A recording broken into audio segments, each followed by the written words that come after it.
Ethan Stein continues the team coverage, showing us what's next after the governor failed to meet expectations to challenge former President Trump for the nomination. Governor Ron DeSantis' next chapter is in Tallahassee. State lawmakers are already in town for the state's legislative session.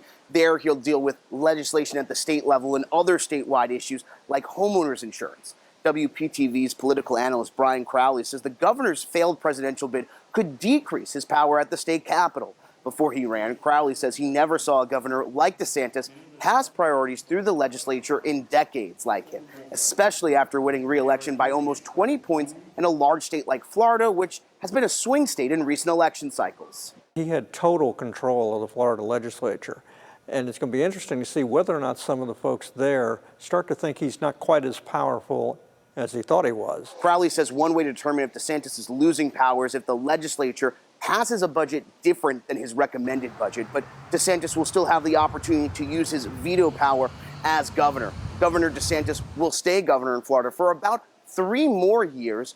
We talked more with Crowley about what this could mean for Floridians' political future. We'll have more coming up tonight in West Palm Beach. Ethan Stein, WPTV News Channel 5.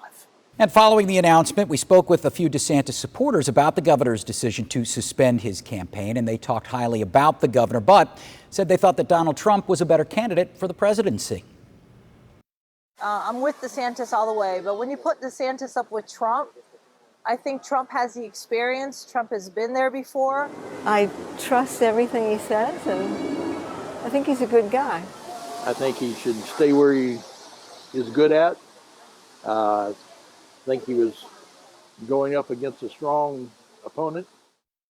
A reaction pouring in from across the political spectrum at this hour. We welcome in WPTV anchor Michael Williams. Michael, you had a chance to talk to some of our local politicians about this big decision done today. State committeemen, state lawmakers, interesting their take about where the dynamics take us next and where we have been already, as I got a chance to speak to them. Governor Ron DeSantis, one of the most powerful, if not the most powerful governor in Florida history, but Donald Trump was his political kryptonite in the end. I talked with GOP Palm Beach County State Committee man Joe Budd, who had supported DeSantis. I just think that the core support of Trump was maintained, and in order to beat President Trump, someone like DeSantis, who was a real conservative, needed that side of the party that Trump basically owns at this stage. So what now for Governor DeSantis? You heard Brian Crowley's analysis. I have 2 sharply contrasting views, one from a Treasure Coast Republican state lawmaker, the other from a Palm Beach County Democratic state senator who worries DeSantis will pick up in Tallahassee where he left off. A 6-week abortion ban, attacks against the LGBT community, not teaching proper education in our state, including banning books. And he continues to come up with new ideas.